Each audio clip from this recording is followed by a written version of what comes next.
As long as doubt rules your heart, dreams will remain prisoners in the mind. This is the story of a quiet artist named Ava, who lived in a small town surrounded by fog and mountains. She painted emotions, vivid skies, floating boats, colors that spoke without words. She opened a tiny studio and hung a sign outside, "Dreams painted here." Her first few paintings remained untouched, but Ava smiled. She believed that real feelings take time to be understood. One day, a little girl walked in, stared at a painting of a boat flying across the sky, and whispered, "It feels like hope." Ava's heart lit up. Gradually, people began to notice. A few paintings sold, enough to keep the lights on, enough to keep Ava painting. But then, the critics arrived.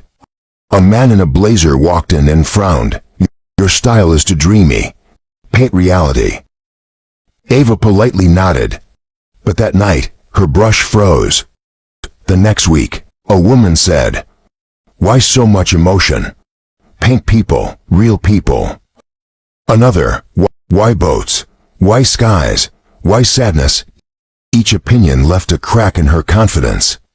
Each voice planted a seed of doubt. She began to change her art. Duller colors, simpler lines, less soul. The studio that once breathed with feeling now looked silent and safe. The little girl never came back. The sign outside faded with the rain. Ava sat staring at her brush, as if it no longer belonged to her. Days passed, weeks too. She stopped painting. The canvases stayed blank. So did her heart.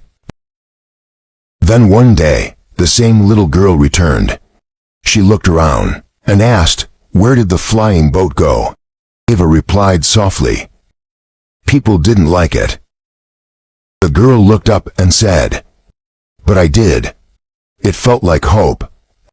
And then as she left, those words echoed in Ava's soul. It felt like hope. That night, she reopened her colors. She picked up the brush, not to impress, but to feel alive again. She repainted the skies, the boats, the colors of her soul. And the next morning, she cleaned the old board and wrote again, "Dreams painted here." The spark returned, slowly but surely. People came again. But this time, Ava didn't listen to everyone. She had learned the difference between advice and interference. In life, doubts are like the rain that fade your identity, drop by drop. And when you let every opinion shape you, you slowly disappear from your own canvas. Your dreams don't need everyone's approval. Your belief is enough. Take advice, but follow your heart. Because doubt is easier to erase. But if you erase your dream, you begin to erase yourself. So remember, erase the doubt, not the dream. Hold the brush. Paint your truth. Because the world only remembers those who dared to stay true, no matter how many voices tried to silence them. If this story touched your heart, share it forward. Someone out there is just one word away from picking up their brush and painting their dream again.